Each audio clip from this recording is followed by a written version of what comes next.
Hello guys, कैसे हैं आप लोग। आई थिंक आप सभी लोग अच्छे होंगे, स्वस्थ होंगे ड्यूरिंग कोविड पेंडेमिक 2019। तो गाइज, हम लोग आज एक न्यू टॉपिक डिस्कस करेंगे, बेंचमार्किंग एंड एनर्जी परफॉर्मेंस। एक ये प्रोसीजर है एंड टॉपिक है, ये एक एनर्जी ऑडिटिंग एंड मैनेजमेंट में, that will be benchmarking and energy performance.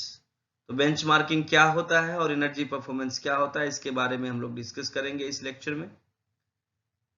The topic is according to IKG-PTU Kapurthala, but also in other universities. कई और यूनिवर्सिटीज में ये टॉपिक है, energy auditing and management subject में, मे बी अगले semester में आएगा या इसी सेमेस्टर में। Before that, I already request you guys, if you are the student of electrical engineering or electrical and electronics engineering or faculty members across the country, kindly subscribe my channel and share with your students, क्योंकि मैं कई नए features लेके कुछ दिनों के बाद आने वाला हूँ regarding your jobs, recruitments and placements.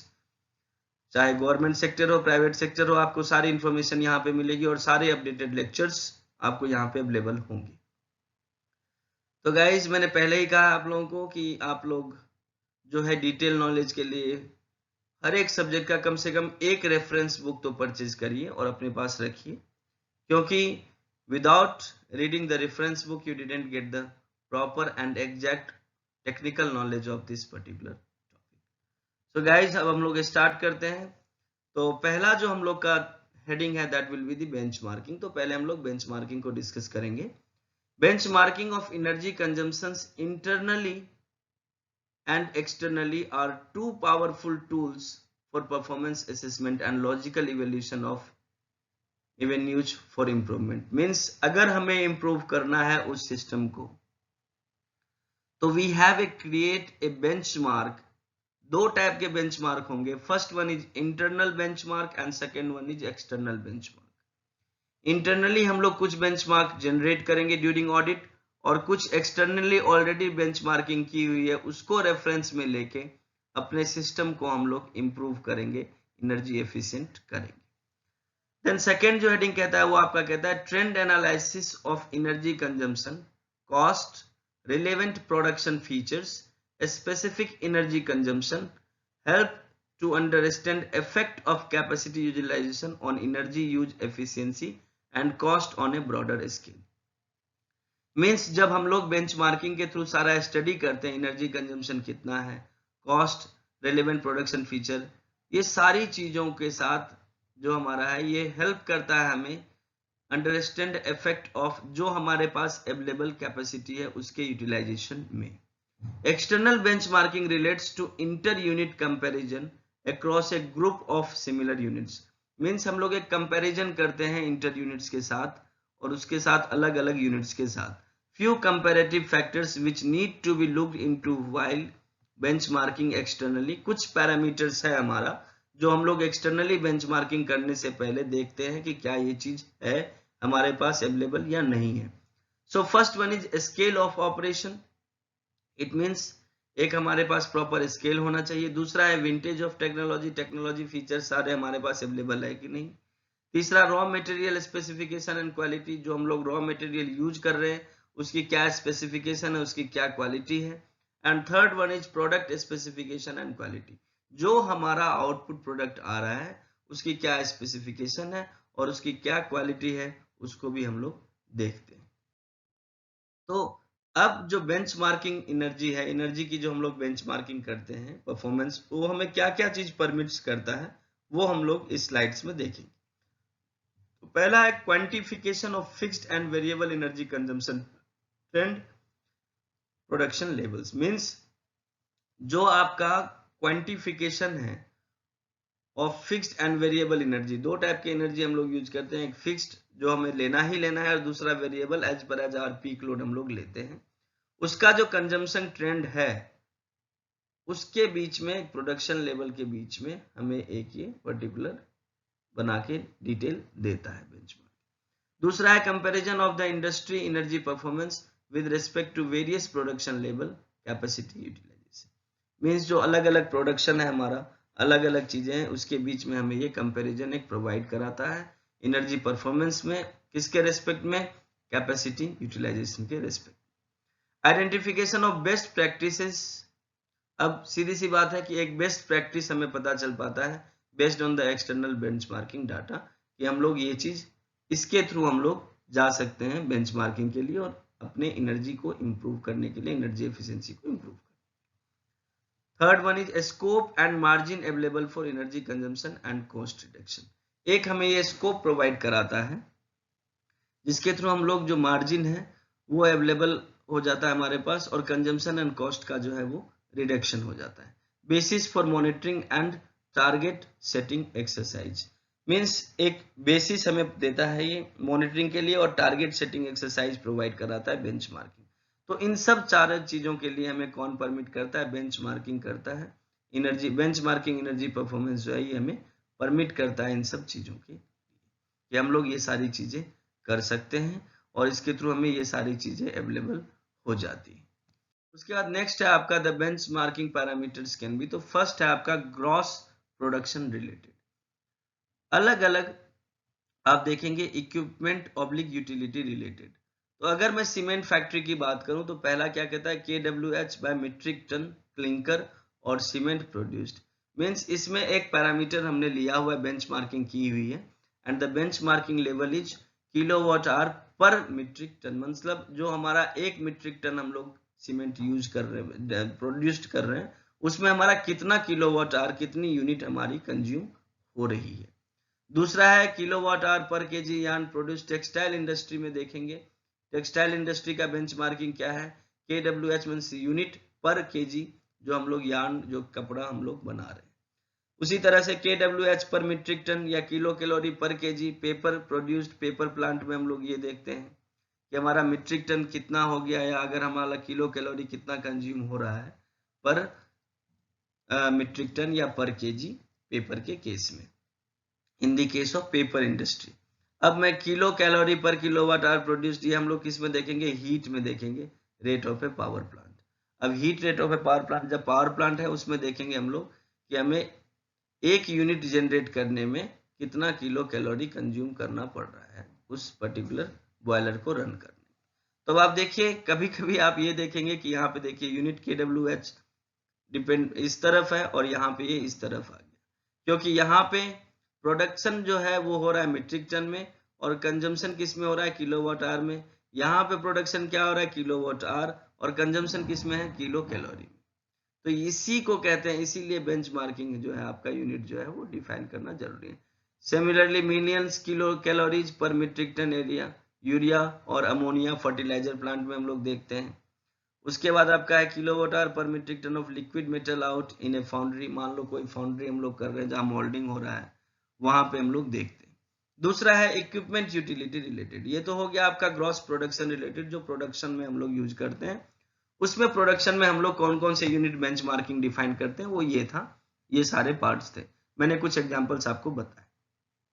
आपसे पूछा जा सकता है benchmarking of gross production related के बारे में थोड़ा सा आप बताइए, तो आपको ये सारी चीजें जो है वो आंसर में देनी है। अब सेकेंड है वो है equipment utility related. Equipment related में है, देखिए kilowatt per ton of refrigeration, air conditioning plant अगर कोई है, ये सारे यूटिलिटी प्लांट्स हैं। अब similarly percentage thermal efficiency of a boiler plant, percentage cooling tower effectiveness in a cooling tower. तो ये सारी चीजें जो है ये यूटिलिटी रिलेटेड है और ये प्रोडक्शन रिलेटेड है। तो इन दोनों के बीच में आप देखिए कि किस तरह से हमने बेंचमार्किंग की हुई है, अलग अलग यूनिट्स और अलग अलग प्लांट्स के लिए हमने अलग अलग पैरामीटर्स लिए हुए। नेक्स्ट है आपका plant energy performance. Plant energy performance क्या होता है उसको देखिए। फर्स्ट लाइन कहता है plant energy performance is the measure of whether a plant is now using more or less energy to manufacture its production than it did in the past. Means plant energy जो performance है वो आपको ये output देता है, ये बताता है कि जो आपका प्लांट है उसका लास्ट ईयर जो प्रोडक्शन था वो उसके लिए हम लोग कितना एनर्जी जो है वो वेस्ट कर रहे हैं, कितना एनर्जी हम लोग जनरेट कर रहे हैं। ठीक है, तो ये आपको उसमें प्लांट एनर्जी परफॉर्मेंस में बताया जाता है। सेकेंड है a measure of how well the energy management program is doing. Means ये एक हमें मेजरमेंट देता है कि हमने जो एनर्जी मैनेजमेंट प्रोग्राम अपने प्लांट में या अपने इंडस्ट्री में लगाया है वो कितना प्रॉपरली काम कर रहा है कि नहीं कर रहा है, क्योंकि हम एक कंपैरेटिवली स्टडी करेंगे कि लास्ट ईयर हमारा प्रोडक्शन पर यूनिट जो भी मैंने बेंचमार्किंग पीछे बताया था वो क्या था और अब क्या हो गया। इससे हमें पता चल जाएगा कि प्लांट एनर्जी परफॉर्मेंस जो है वो इंप्रूव हुआ है कि नहीं हुआ है। It compares the change in energy consumption from one year to the other considering production output. ये जब आप 2 या 3 साल का जब आप डाटा ले लेंगे तो आपको एक कंपेरेटिव स्टडी प्रोवाइड कराएगा। एनर्जी कंजम्पशन एक साल में कितना हुआ, दूसरे साल में कितना हुआ, ये आपको पूरा का पूरा पता चल जाएगा। Next point is plant energy performance monitoring compares plant energy use at a reference year with the subsequent year to determine the improvement that has been made. अब जो कंजिक्यूटिव 2 ईयर्स आप लास्ट 2 ईयर्स ले ले तो आपको ये पता चल जाएगा कि पिछले साल सर इतना हो रहा था, इस साल अभी इतना हो रहा है। तो आपको एक कंपेरेटिवली पता चल जाएगा कि हमारा जो सिस्टम है वो इम्प्रूव हुआ है कि और नुकसान हो रहा है। For a meaningful comparison, it is necessary to determine the energy that would have been required to produce this year production output if the plant had operated in the same way as it did during the reference year. Means अब हमें एक comparatively study मिल जाएगा इसके बाद benchmarking करने के बाद plant energy performance में कि जो हमारा सिस्टम है क्या वो पिछले साल की तरह ही काम कर रहा है कि नहीं कर रहा है। अगर नहीं कर रहा है तो where we need the improvement, किस किस सेक्शन में किस किस एरिया में हमें इम्प्रूवमेंट की जरूरत है, वो सारी की सारी चीजें आप लोगों को फाइंड आउट करनी पड़ेगी और उसी के बेस पे हम लोग इसको आगे फॉरवर्ड करेंगे। नेक्स्ट है आपका प्रोडक्शन फैक्टर। जो प्रोडक्शन फैक्टर है आपका वो क्या कहलाता है? Production factor is used to determine the energy that would have been required to produce this year production output if the plant had operated in the same way as it did in the reference year. It is the ratio of production in the current year to that in the reference year.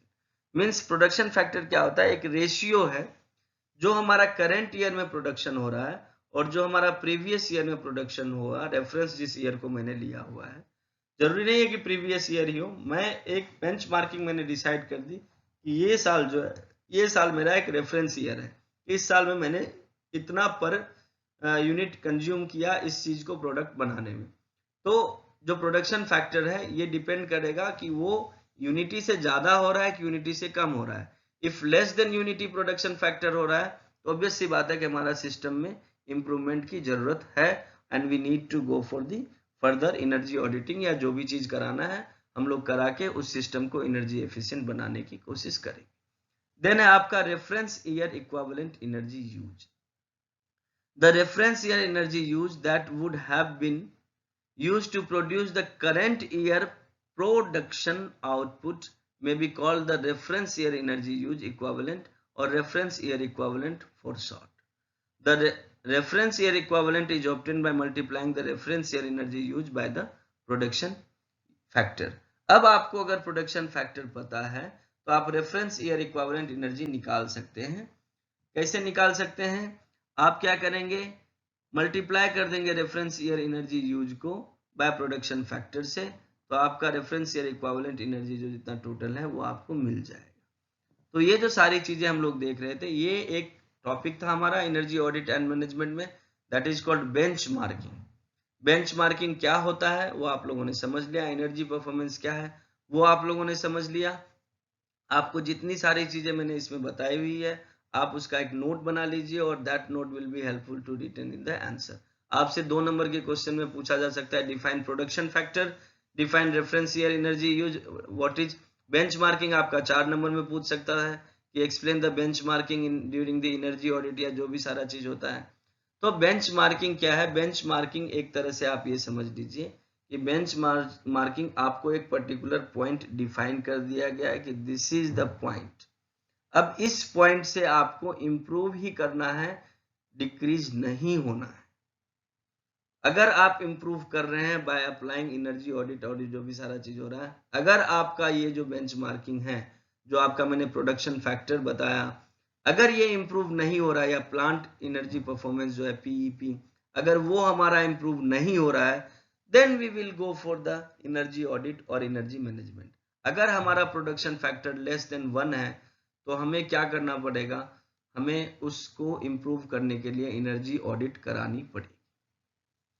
तो guys मैंने पहले भी आपको कहा है और last में भी आपसे एक रिक्वेस्ट कर रहा हूं कि अगर आप इलेक्ट्रिकल इंजीनियरिंग के स्टूडेंट है या इलेक्ट्रिकल एंड इलेक्ट्रॉनिक्स इंजीनियरिंग के स्टूडेंट है और आप फैकल्टी मेंबर हैं anywhere across the country, kindly subscribe my channel because January onwards के बाद आपको इस चैनल का अपग्रेडेड वर्जन मिलेगा। मीन्स ये जो सारी चीजें मैं as per as syllabus short में समेट रहा हूं ताकि मैं आपका सिलेबस कंप्लीट करा सकूं, इसका detailed beyond your syllabus content also available in the month of January, आपको जनवरी मंथ में मिल जाएगा। उसके अलावा मैं भी दशहरा में मैं स्टार्ट कर दूं, जितने भी गवर्नमेंट सेक्टर के वैकेंसीज आएंगे वो आपको मैं अपने चैनल पे उसकी क्या एलिजिबिलिटी है, कब उसके एग्जाम लगने हैं, उसका किस तरह से पेपर होगा, पेपर का पैटर्न क्या है, even also some previous year papers, वो सारी की सारी चीजें मैं आप लोगों को प्रोवाइड कराऊंगा।